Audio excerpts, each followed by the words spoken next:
welcome my special guest. Today we've got Ian. Ian is a project manager at One Marketing, and this is where I'm going to overdub some of the clapping. Woo! Welcome. Thank you. So, Glad to be here. Ian was wearing a green sweater today, and we were in the middle of the conversation, and I stopped him. I looked over because he had some nice shirt here with a tie and another blue sweater. I said, so which one are you wearing today? Because your green wouldn't work in front of the green screen.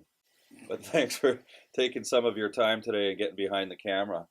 But just to get things off, you know, when I came back today, the first thing I said was they just don't get it. That seems to be the case more often than not. You know, like, and you know, who really is they that they don't get it? But we were talking about big marketing agencies, local business owners, small agencies and freelancers, the majority of the SEO industry. And you know, in a nutshell, what do you think I meant by they don't get it? Well, in my experience, what it comes down to is people are thinking like they're trying to be a computer instead of thinking like a human being when it comes to search engine optimization. The algorithm. Everybody is chasing the algorithm, you know, and it just doesn't make sense. There's no thought behind that, really, you know. And if you just took a second to think about what you would want to see as an end user, the whole SEO idea becomes so much more easy and clear. Like one thing I kind of joke about is this whole thing about an avatar. What the hell is an avatar? Oh, God. And learning about that and realizing, well, all this is customer segmentation. When holy shit, when I was in school, you know, first day of marketing class, first year, 101 was segment your audience. Well, understand your audience. Well, duh. I mean, obviously. Right?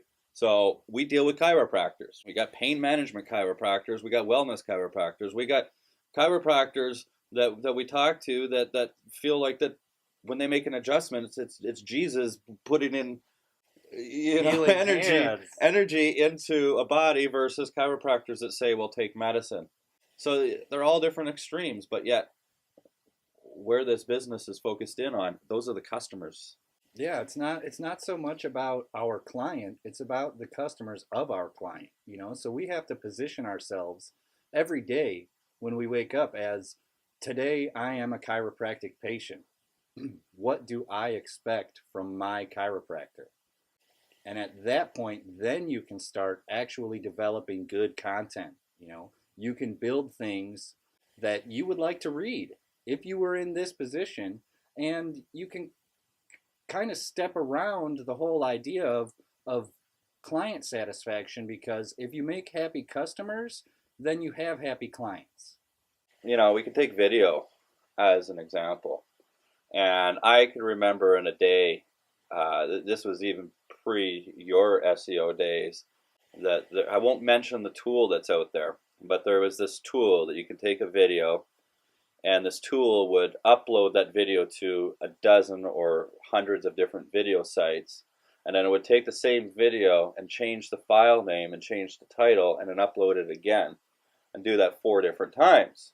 So you could take one video and you'd have 4 versions of it on 100 different sites. You'd have 400 links, 400 citations. 400. If that's not black hat, I don't know what is. Well, it worked for a while, and it was the big thing. You know, everybody just jumped on board for this and said, well, this is how we optimize videos to get them number one. But when you think about the customer, they're not going to watch 400 videos. No, and they're not going to watch 4 videos that are the same video with different titles either. No. know? As soon as you turn 30 seconds into it and you're like, oh, I already watched this one.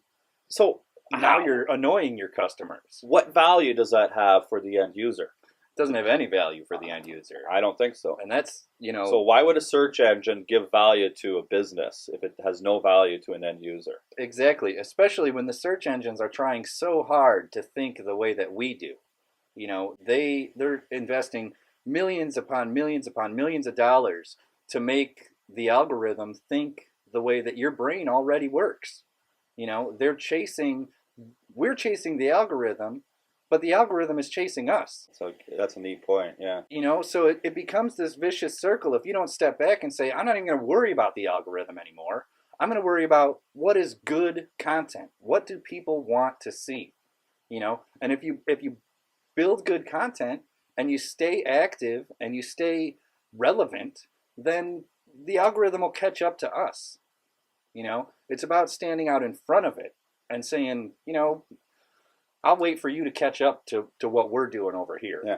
Because they will. It might take a year, it might take a couple of years, before the algorithm catches up. But I mean, if Google's not on the way to being Skynet, I don't know what is.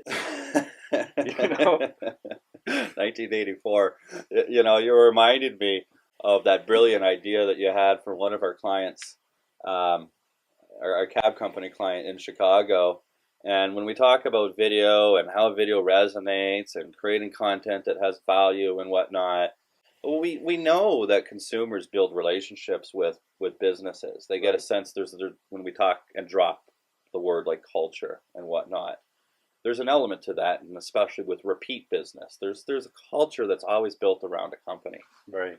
And, when it came to internet, it's like, well, we could utilize this tool and generate 400 different types of videos and massive exposure, or we can create content that a real audience is going to look at and enjoy and share.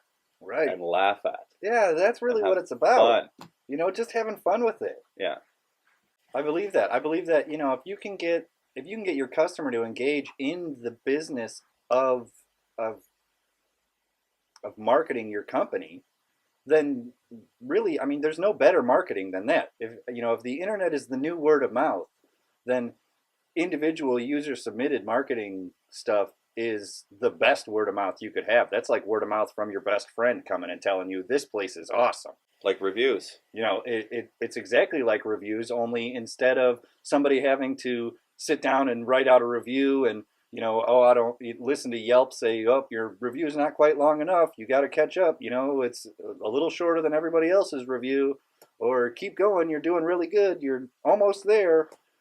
I can tape a 40-second video in the back of a cab of me and my friends having fun on a night out, tag it to Blue Cab and say, hey, we're having a blast and the drivers here are great. And then next time that somebody is browsing through internet videos of people out having fun on a Friday night, maybe that pops up and somebody gets a kick out of 4, partying young people in the back of a cab. And now you've got, shares and expansive penetration of the internet. But here now we're talking about putting videos of customers in the back of a cab, but our job is to get them ranked number 1 on Google. And that's often, I think, something that is just not really fully understood. They just don't get it. They don't get the whole closed loop of what our marketing objectives really are. Yeah, how much is actually involved in getting Google to recognize that you are a valid business. It's not all about numbers. It's not all ones and zeros. It's about authority. It's about Google believing that you are an important person, or an important company, that this company has more relevance than any other company out there. And the best way, I think, to do that is to, get customers to say that you're the most important in their social circle. They're giving a lot more value to video and social media than ever before. And it blows my mind how some of these bigger marketing agencies just are not getting the idea. They're going to, an example, we have a client who had some video management done by a larger business, and they're putting out 40-minute videos. Who is going to sit down and watch a 40-minute video on YouTube? Not me. Of a chiropractor. Of a chiropractor just talking about a condition. Nobody is going to. Even if you have fibromyalgia, you're not going to watch a 40-minute video when you can watch 5 4-minute videos that cover all the same bases. You're not going to stand and watch some guy stand in front of a green screen for 40 minutes talking about, droning on about whatever. That gets boring. People don't sit through that. especially not anymore. It's not television. It's the internet. People expect, give me answers now. I want it right now. I Well, want it. I mean, we could just open up a whole different discussion of what social media has done to our world and how our attention spans have completely been reduced. And, you're opening up a discussion of rich media. But one thing I wanted to raise a discussion about was with reviews, for example. It's a kind of like a digital form of word of mouth. And you had mentioned word of mouth advertising. It's the best. It always has been. It always will be. Let's face it. If I think that you've got a good palate and I want to go and to a good restaurant, I'm going to trust your judgment over any stranger that's out there. Right. But if I go to Google and I do a search and Google trying to become a destination spot, I will absolutely read the reviews Right. of restaurants and businesses I work with. So they're a massive influence of conversion. And this chiropractic office I was in this morning, man, when we're doing some research and talking, they had 435 reviews, and I gasped. I thought, like, I wish I could get 435 reviews. 435 reviews is phenomenal. But they had 4 on Google. And she said, well, I just don't get it. Like, they told me that the reviews with this company were going to be on Google. And I said, well, how are you getting reviews? And she says, well, we send all of our patients a request to leave us a review. God, like, these people, they just don't get it. And I thought, like, how am I going to handle this situation? I don't want to knock any of the vendors that are out there, but I just laid it on. I said, well, one thing I do know is that the terms and conditions from Google and Yelp say don't solicit reviews. Well, if you're going to do something that Google says that they don't want you to do, chances are there's going to be penalties involved. Let's face it. Yeah, for sure. They're asking for these reviews. And so they're spending all this money with this company to help them get all these reviews that nobody is ever going to see because they're just going to be tucked away in that little spot of just on that one website. It's not real. No, and that blows my mind how even this company stays in business. That, this review generating company, how do they, it's almost like they're duping their clients into thinking that they're providing some sort of value. Yeah, unfortunately, they are. And, even if they did manage to get those reviews listed on Google, Google is smart. Eventually, they're going to figure out what's going on and they're going to block all of that stuff. And then they're going to turn around and say, you broke the rules. And they're going to slap you on the hand and they're going to make you stand in the corner. And it's just bad business. This review company obviously doesn't get the idea of generating reviews. It's one thing to have a client say or a customer say, you guys did a really great job. Yeah, and at one time there was value to that. But I sit back and when we're talking about human beings with red blood, just act and think like a human. When has there ever been a business that 100% of that client base has been excited to go out and tell others to go to that business? The word of mouth, the real word of mouth advertising. Right. Maybe 10% of a client base might. Yeah. And whatnot. And that's essentially what that review site is asking that company, their client, to do, is let's get 100% of your patients out there being heroes. And it just, that business doesn't work. No, it's completely unreasonable. And so a search engine sees that exact same thing and says, this is not organic. It's not real. It's not human nature the way human natures would operate and whatnot. So it's like, I look at the algorithm, and anytime I see something new that comes up, and this has never failed me, I ask myself 3 questions. I get myself into a dark room, I close my eyes, and I ask, is it good for my client? Is it good for my client's client? And is it good for me? And usually I can answer yes to, is it good for me? Most SEOers can. Yeah. But I can't always answer yes for our clients or our clients' patients. Right. And yeah, It's just the SEO world is we've got to have regulation in this industry. I wish we did. Just the other day, I was looking through a client's mobile site, which was put together by a huge marketing agency with a massive budget and probably a staff of 50 programmers and developers. Do I want to know about this? Probably, because really, what the headline of this story is that these people are paying an obscene amount of money. This company is gigantic, and they can't do basic best practices for website development. When you're having inconsistencies between the main web page and your mobile version of the page, it's like, did you never pay attention in a single class about marketing? The idea of branding is that everything is supposed to be the same. So if you have inconsistencies on just your web page Yeah. viewability, then what is the rest of your business like? How is anybody supposed to take you seriously if you can't even get your mobile page and your desktop page to match? Everything should feel the same. That's what branding is about. And if you can't do that, then you're just not understanding. You just don't get it.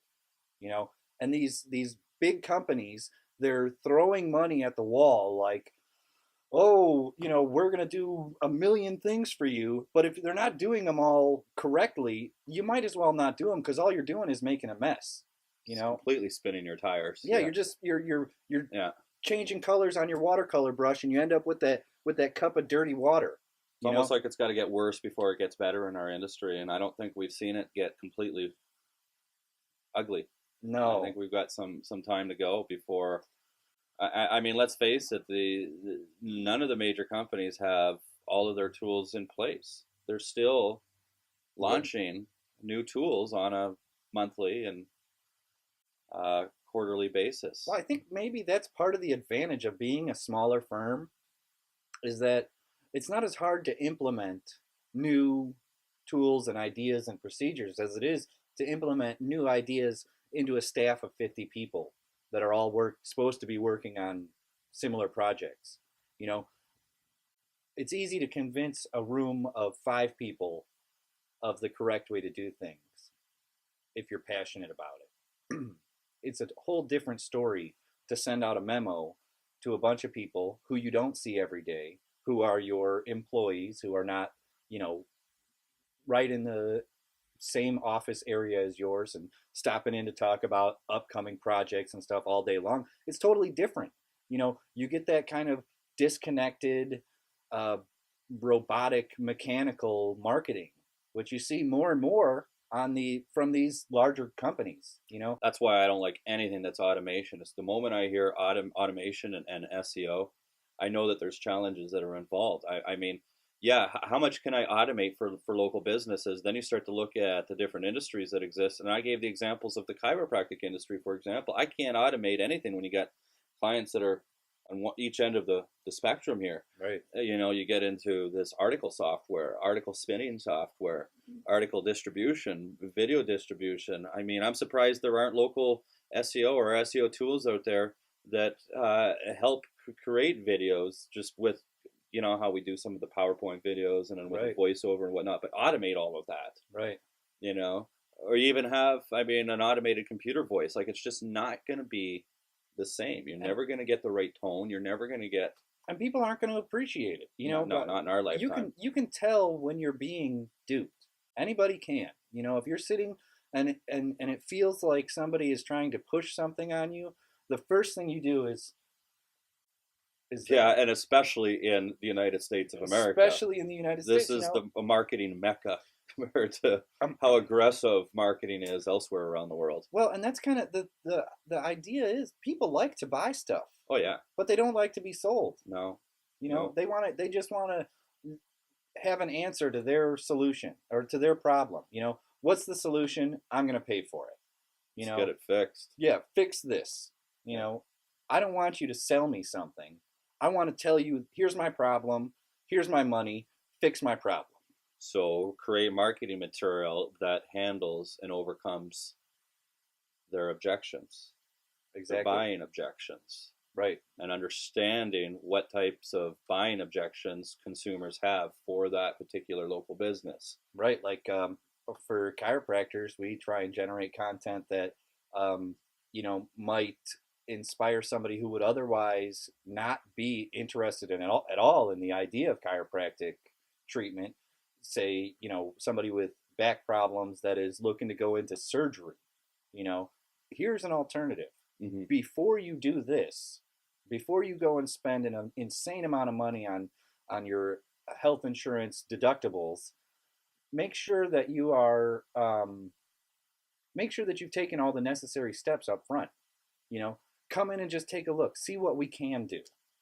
Here are some athletes that swear by chiropractic medicine. Here are some proven case studies of chiropractic help in regards to recovery from surgery. Even if you're diehard into the idea of I'm going to get 2 pins in my back because that's what's going to help me. How about instead of getting on a intense drug regime afterwards for rehab and pain relief, you look into chiropractic pain management. These are all things that we try and push forward the idea that you know chiropractic medicine is so much further forward than it was even 20 years ago. Whatever our culture is, and that our clients are trying to push. And Exactly. And we can say, look at all these advancements. Look at how great this is. Look at how awesome this is. And never really try and sell anything. Just try and sell an idea.